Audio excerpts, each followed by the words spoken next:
मृणाल तिघारे, भंडारा, महाराष्ट्र।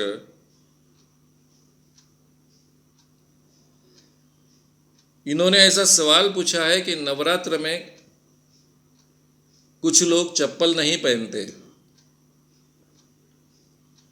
ये क्या प्रकार है? क्या मानसिक बीमारी है? ये धार्मिक मान्यताओं का हिस्सा है।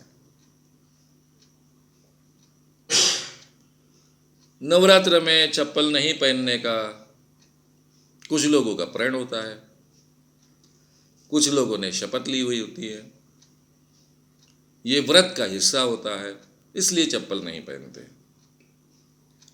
आपने सवाल में यह भी पूछा कि क्या ये मानसिक गुलामगिरी है? यह अंधविश्वास हो सकता है, अंधविश्वास का हिस्सा है।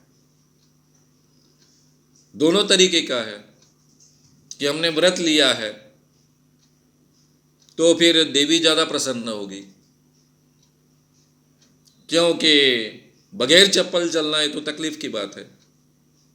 जितनी ज़्यादा तकलीफ सहन करेंगे उतने भगवान ज़्यादा प्रसन्न होंगे, ये हमारी मान्यता है। यानी सावरकर की भाषा में देखा जाए तो हम भगवान को दुष्ट ठहराते हैं। कोई भी बाप अपने बेटों को ज़्यादा तकलीफ होगी तो खुश होगा क्या?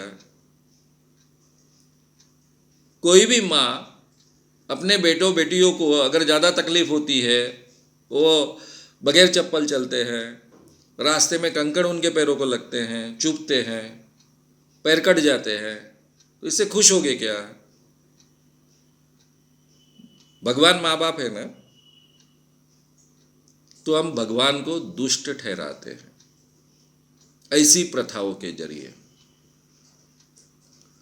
अब इसके बारे में क्या बोले? सिद्धि विनायक के मंदिर के दर्शन के लिए लोग जाते हैं, टीवी पर पूरे कैमरा लगकर बताते हैं कि अमिताभ बच्चन घर से अभी निकले हैं, पैदल चल रहे हैं, उनकी फैमिली साथ में चल रही हैं, पैर में चप्पल भी नहीं पहनी है, बगैर चप्पल वो सिद्धि विनायक के दर्शन के लिए जा रहे हैं। पूरा देश देखता है। इतना सक्सेसफुल आदमी, आज तक भारतीय फिल्म इंडस्ट्री में इतना आदमी सक्सेसफुल कभी हुआ नहीं, इतने सालों तक राज कर रहा है।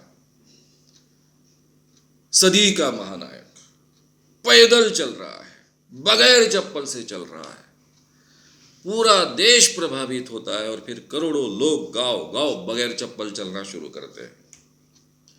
मुंबई से शिरडी के साईं बाबा के दर्शन के लिए लोग पैदल जाते हैं, बगैर चप्पल चलते हैं। अब मेरा रोड ही है, मुंबई से अगर नागपुर जाना है तो उस रोड में दिखते हैं लोग हाईवे पर बगैर चप्पल चल रहे हैं। हमारे पास बहुत समय है, वैसे भी इस देश में करने लायक कुछ है नहीं। एक तरफ बेरोजगारी बहुत है, दूसरी तरफ बहुत काम नहीं है, इसलिए चलते हैं। अब ये हमारा देश है, ये तो फैक्ट है, उसको बढ़ावा हम देते हैं, महत्व देते हैं, और इसलिए इस देश के इतने सालों में ये हाल हुए। एक जमाने में इस देश में धुआं निकलता था सोने का, बहुत प्रगत कल्चर थी, और आज इस अवस्था में हम पहुंचे हैं। हम अपने आप को महासत्ता वगैरह कहते हैं। जिस देश में 30% लोग इतनी बुरी अवस्था में है कि 2 वक्त का खाना ठीक ढंग से खा नहीं सकते हैं, दरिद्रता रेशा के नीचे हैं, जिस देश के करीबन 70% लोग गरीब है, ये सब आंकड़े मैंने बताए आपको, उस देश के लोग अपना समय ऐसे कामों में खर्च करते हैं। तब मुझे याद आता है स्वामी विवेकानंद का एक वाक्य। स्वामी विवेकानंद ने कहा था कि हमारे देश की सबसे बड़ी समस्या दरिद्रता है। ये उन्होंने 100 साल पहले कहा। आज हमारे देश में 70% लोग गरीब हैं, फिर भी हम महासत्ता है। अमेरिका में जाकर बड़ा आवाज कर कर बोलते हैं। और 30% के ऊपर लोग, 30% करीबन 29 पॉइंट समथिंग लोग दरिद्रता रेखा के नीचे हैं। ये दुनिया ने तय की हुई रेखा है, उसके नीचे है। उस देश के बारे में 100 साल पहले स्वामी विवेकानंद कहते हैं कि इस देश की सबसे बड़ी समस्या दरिद्रता निर्मूलन है। और मैं कहता हूं कि जब तक इस देश की ये समस्या सुलझेगी नहीं, दारिद्र्य दूर होगा नहीं, तब तक हर भाविक व्यक्ति ने, भगवान की पूजा करने वाले व्यक्ति ने, भगवान की जो मूर्तियां होती है उसको कपड़े में लपेटना है और कहीं ऊपर कोने में रख देना है और अपना सारा का सारा समय पूजा अर्चा में जो व्यतीत होता है वो समय दरिद्रता निर्मूलन के काम में खर्च करना चाहिए। ये स्वामी विवेकानंद जी ने कहा है। स्वामी विवेकानंद जी कौन है? हिंदू धर्म की पताका पूरे दुनिया में फैलाने वाले, अमेरिका में जाकर फैलाने वाले, ऐसा हम उनको मानते हैं। अब ये उनका कहना है और हम बगैर चप्पल पहने चल रहे हैं क्योंकि हमारी ये मान्यता है। अब मैं वारकरी संप्रदाय के घर का लड़का हूँ। पंढरपुर की वारी लोग करते हैं, मेरे घर के लोग भी करते थे।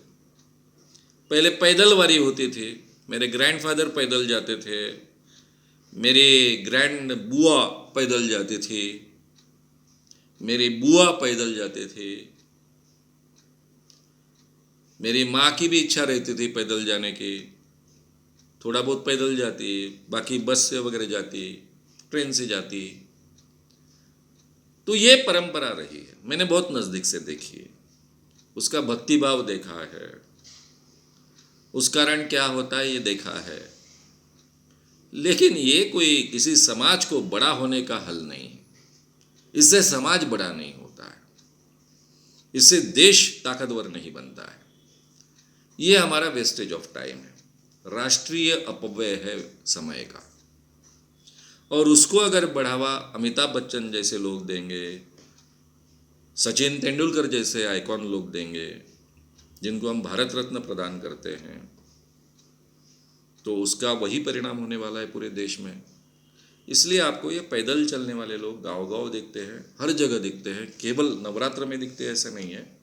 शिरडी साईं बाबा के दर्शन के लिए, सिद्धिविनायक के दर्शन के लिए तो हर हफ्ते में एक बार ऐसे पैदल चलने वाले लोग दिखते हैं।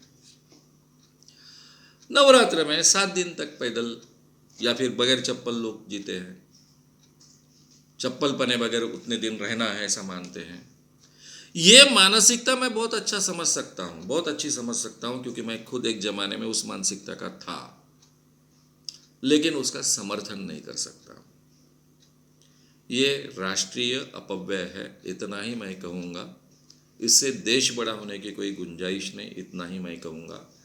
आस्था ठीक है, आपकी जगह ठीक है, आप दिन में 1 घंटा समय निकालिए, भगवान की मन लगाकर प्रार्थना कीजिए, पूरी एकाग्रता से प्रार्थना कीजिए, पूरी एकाग्रता से मेडिटेशन कीजिए, भगवान का कीजिए। उसका फ़ायदा आपको मिलेगा, आपके शरीर को मिलेगा, आपके मानसिकता को मिलेगा, और उस कारण उसका फ़ायदा देश को भी मिलेगा। इसलिए मैं भगवान की पूजा के विरुद्ध नहीं हूँ, भगवान की ध्यान धारणा के विरुद्ध नहीं हूँ, प्रार्थना के विरुद्ध नहीं हूँ, लेकिन उसमें कम समय दीजिए, बाकी का समय काम में लगाइए। थोड़ा समय आप वहाँ दे रहे हो, पूजा से भी ज़्यादा महत्व मैं प्रार्थना को दूंगा, ध्यान धारणा को दूंगा, मेडिटेशन को दूंगा, तो उससे आपका भी खुद का भला होगा और देश का भी भला होगा। एक ताकतवर समाज उसमें से तैयार हो पाएगा। बाकी समय काम में लगाइए। आपका हर एक का समय बहुत मूल्यवान है, देश के लिए मूल्यवान है। अब मैं ये बोलता हूँ तब मेरे दिमाग में ये चीज़ आती है, एकदम से खड़ी होती है कि कुछ तरुणों ने तय किया, यंग जनरेशन ने तय किया कि हम सब समय देश के काम में लगाने को तैयार है, तो करे क्या? ना नौकरियां उपलब्ध है, ना कुछ ऐसे काम उपलब्ध है, ज़्यादा से ज़्यादा हिंदू मुस्लिम दंगे करने के लिए काम है, बाकी तो काम है ही नहीं। तो क्या करे? तो सही मेरे सामने ये भी सवाल है कि इन लोगों को क्या जवाब दिया जाए। आपके पास कोई जवाब है?